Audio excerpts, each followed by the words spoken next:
Hello, everyone, and welcome back to another episode of Minecraft Adventures. I say another one, technically. The first one was just me and my wife's Minecraft world, and well, here I guess you could say it's part two. Um, I made a lot of changes since the last time, so this I'm gonna try to just kind of rush through it all, because otherwise the video will be too long. Okay, so here I added some armor stands, got some little mom heads on them, creeper, zombie, ender dragon, wither skeleton. Up here, my wife spawned the bunny, or two, creeper head, zombie head, and these are our player heads from the skins that we got online.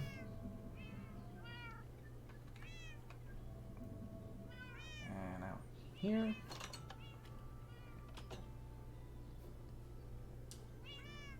Let's head out. Put these here. Because the thing about the Ender Dragon heads is that when you're wearing it and walking, the mouth moves. But also, when attached to redstone components, the mouths will move as well. So if I were to, like, put in my key to get indoors, the mouths will move. That's why they're at the bottom, because that's where the powered stones are. Otherwise, I would have, well, put armor stands with our player heads on them. I'm gonna eventually try to find a skin that looks more like Mewy. This was just a random skin that I found online. Like, I don't know how to make custom skins because I'm too lazy to learn. And as you can see, I put a bunch of Ender Dragons there and whatnot. So that's still there. Random skeleton. My wife spawned a bunch of parrots. Not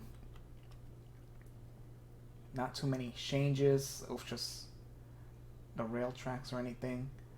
I added a spawner. Oh, look, killing zombies. And let me... Yeah.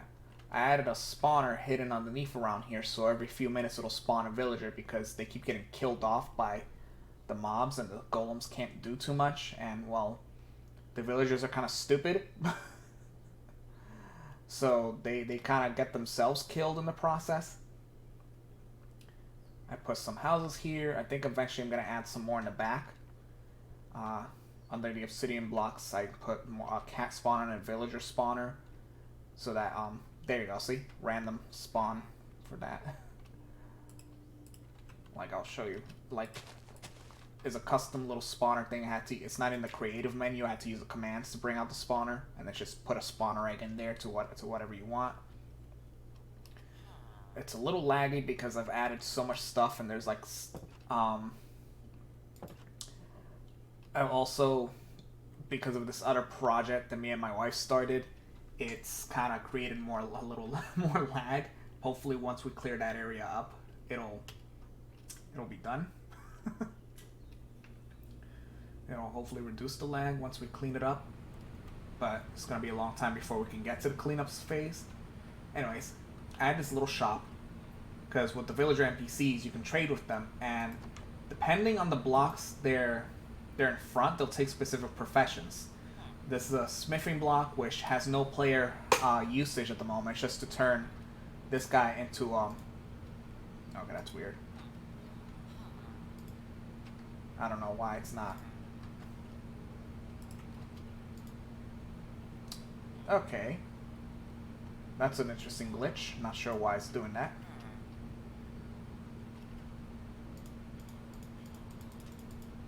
It's supposed to keep the menu open. Anyways, supposed to be able to trade with them. He'll become an armor smith with the blast furnace, grinder weaponsmith, and a stonemason. And I gave him names with the name tag. So I called him Smithy, or Smitty, whatever, because it's toolsmith. Armin, because he's an armorer. He's a weaponsmith, and I decided to just call him One-Eyed Joe because he has an eye patch. And him, I called him the Numbers Mason because he's a stonemason, and it's a Black Ops reference. So, can I?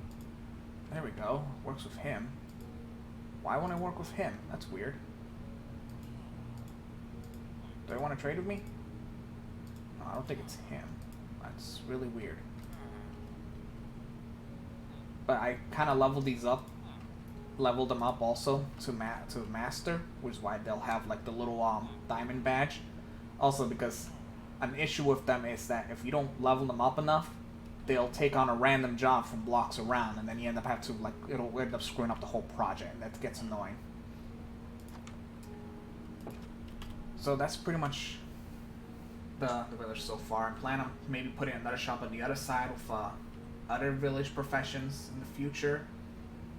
I'm gonna go back to, I don't remember if I showed this last time, where my wife made a little diamond house. It was so long ago since I made that video, the last video, so I don't remember, but I added Enderman mob heads. And this one here, now anvil for her. I gave her this little storage for her to give her some goodies. Interesting thing, when you name mobs certain names, certain things happen.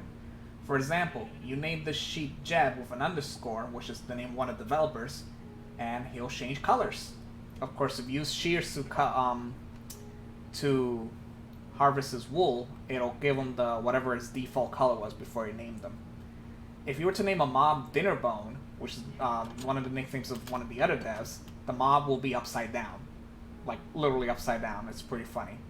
Maybe in a future video I'll show that, or you could probably find better videos of it online, honestly. Okay. Now, those were just the small changes nearby. Now for the big changes. Central Station.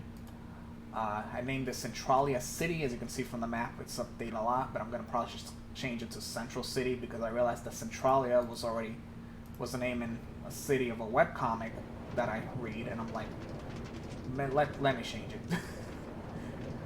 Because I came up with Centralia because it was, you know, just simple and completely unoriginal.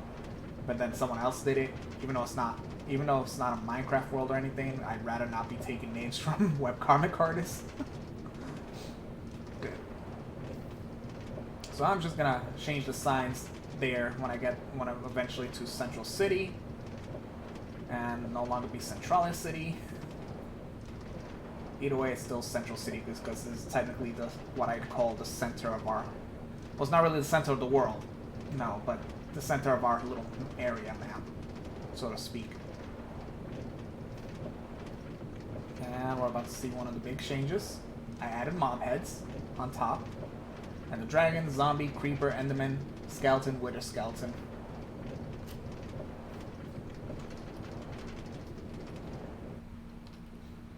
It's like, I will show you the construction site today of it a little bit. This map needs to be updated because it no longer looks like that. It's basically a big ass crater now. And welcome to Central City. From last video that I showed, none of this was here. There's barely anything here. But it's still not complete. I still need to figure out what to put in this section here. I just kind of put libraries, enchantment tables, and I'm still trying to figure out how to get them to give mass enchantments, but it's not a priority. But it's a little in the center. I put little tropical fish spawners. They don't seem to spawn as often, and even when they do, the tropical fish keep jumping off and dying. So I added this little trampoline area for the little villagers to make it more alive, to make it seem as though, you know, they're just having fun. So you can bounce on this. There's also a little fence gate there. I won't open it because then they'll all rush out probably. Little skating rink.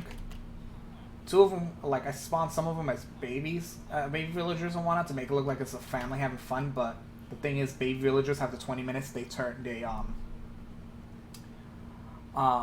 grow up to adults, so that doesn't last long. So basically, this will be like world spawn here. I put this little box with like just little starter kits of wooden gear and leather gear, just for the hell of it. Here is what I call Market Street. This took a lot of effort, mainly because the villagers kept on changing the professions on me when I didn't want them to. So I got almost pretty much every profession that I could really think of here that you could trade with them and whatnot. And like I said, if they're not leveled up enough, they'll change professions to random ones. So like for example, this guy here, he's supposed to be a shepherd, but he would constantly be changing into a cleric. So I kept on having to replace him. And the same with the ones here, over and over until they got it right. This one doesn't have a profession, but I just named them Banksy because the ender chest kind of acts like a personal inventory chest in a way. So like only you, the player, will see what the content's in there. Yeah, like it's basically no one else can steal what's the contents of your ender chest, at least not normally. Little farmer, no, that's a fisher. The farmer's over there. I still haven't named them all. Oh yeah, I named this guy Smokey because with the smoker furnace, I could use it for cooking. I haven't come up with names for the rest of them yet. I just added some of these random blocks mainly because I didn't want to leave this area empty and barren and whatnot, and it just didn't look right. So not all these are functional, but you'll be able to tell which ones actually have function.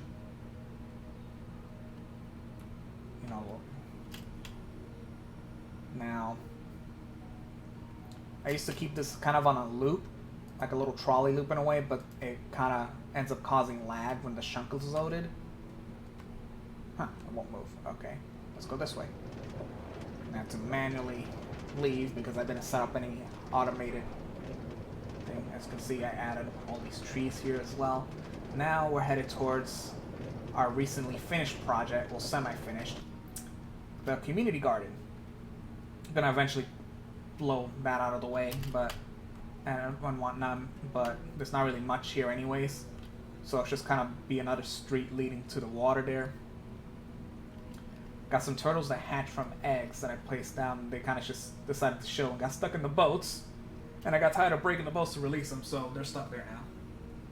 I spawned a bunch of golems to protect the villagers, and all these villagers I actually named them. I gave them all like different name scheme based on crops, and some of them even have we got Mr. Yam, Sir Jammin. This one doesn't have a name because he's newer.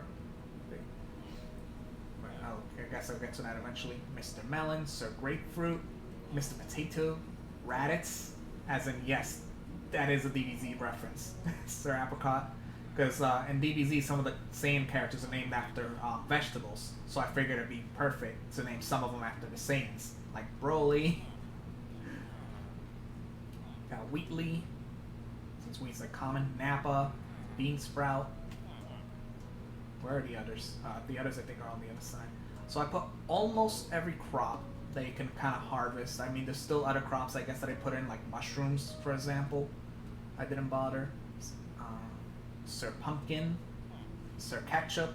Oh, they're all gathering. Sounds great. This one doesn't have a name. Corn Knob, Beetroot, Sir Cabbage, Vegeta.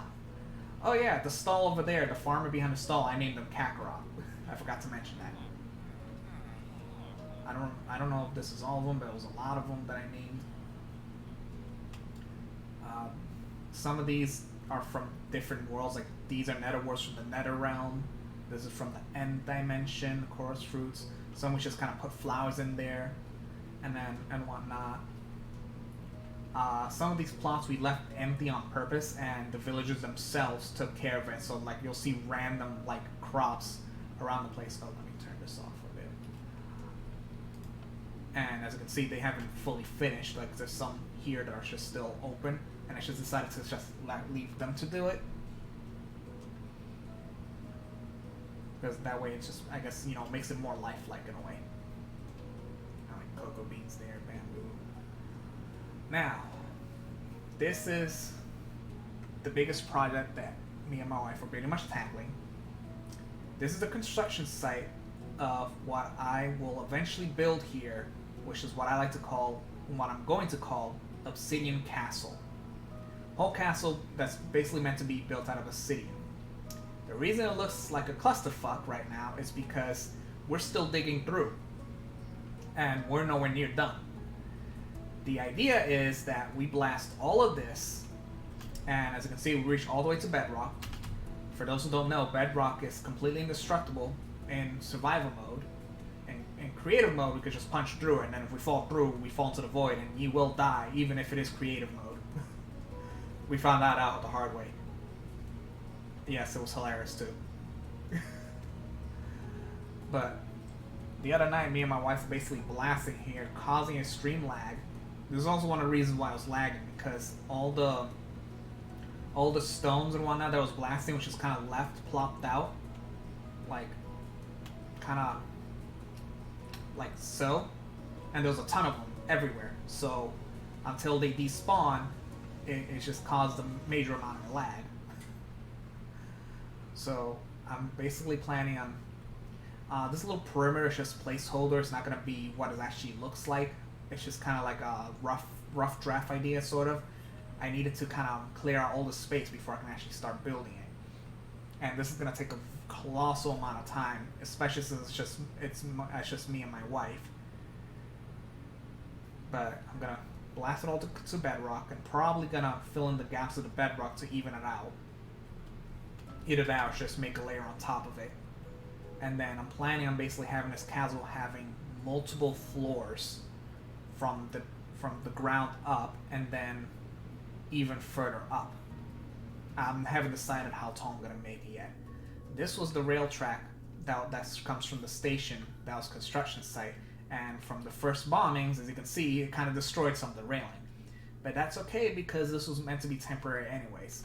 After I finish the castle, I'll probably just put in another train station here altogether in general for more locations to link to that I haven't even fully decided on, because even the one in Kentlandia Village, I still have 2 open rails left. I haven't decided where to link them to. And here in Central City, the Central Station, I still have 3 more. I might add a few more little farmer huts like that one on each side, get more farmers, even though I don't think they need it. And basically, I'm gonna clear this out and stretch it out towards there and create sort of like the residential area, a little residential district, and build houses and apartments. But I realized that before I could do that, I would have to at least blast my way through here. Because if I had actually gone through the trouble of building all the buildings all the way to here, if I would have, started construction, the demolition here, it could have accidentally blown up whatever I built here. So, that's one more thing I forgot. It's nothing minor. I built a little floating hut over here, just kind of messing around. These are swamp villagers. These do not naturally generate in-game, from what I've been told, or from what I found out online.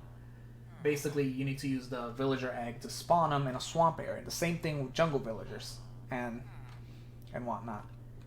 And so I just made this little hut to be this little sort of like swamp village thing. And they all, even though I put the barrels for decorations, all of them will take on the fucking fisherman profession. Even when I put in this for a farmer, the farmer ends up changing professions. And I even leveled up the farmer so that he'll stay there, because in order for villagers to breed and make more babies, they need food. So, otherwise they won't. But then, even when I did have a farmer, they'll eventually all just kind of come out here, just wander off, and they'll just stay stuck in the water.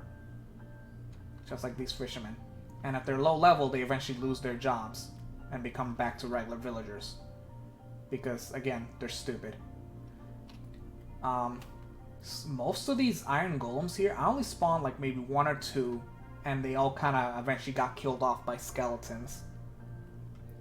But the rest of these kind of naturally spawned on their own over time.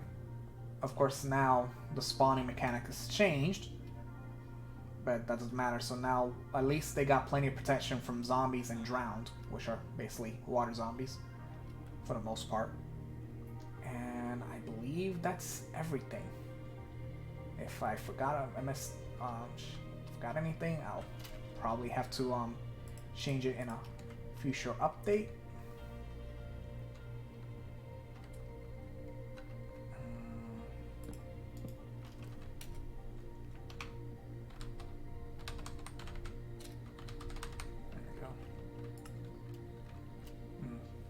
Doesn't really look as glamorous and Sun's glamorous Centralia, but I don't like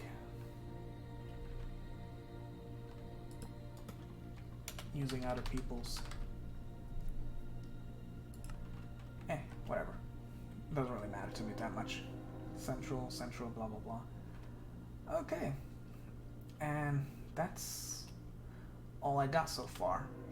Oh yes. You'll also notice that there's no more creepers because I used this little item called a command block so that creepers will die instantly because I can't risk them blowing up. Even in creative mode, they have the possibility of accidentally blowing up. I'd rather not, them not dying. I also put these command blocks here. These are meant to be temporary, but like if I press here, boop, daytime. This one will kill all zombies, this one will kill all skeletons in the area, and this one will just spawn an iron golem, because I got tired of typing in the command over and over, so just using a command block to just push a button is just simpler. And there's a little enderman, he took a little cube. My wife likes them, she thinks they're really cute. I mean, they kinda are. Until they try to kill you for looking at them in the eyes. And that's all I got so far. Thank you for wasting your time on my little tour. Have a good day. Thank you for watching this video. Be sure to hit like, subscribe, and share this video. And also don't forget to check out the links in my description. If not, Mewy will eat your children. Yeah! Wait, what?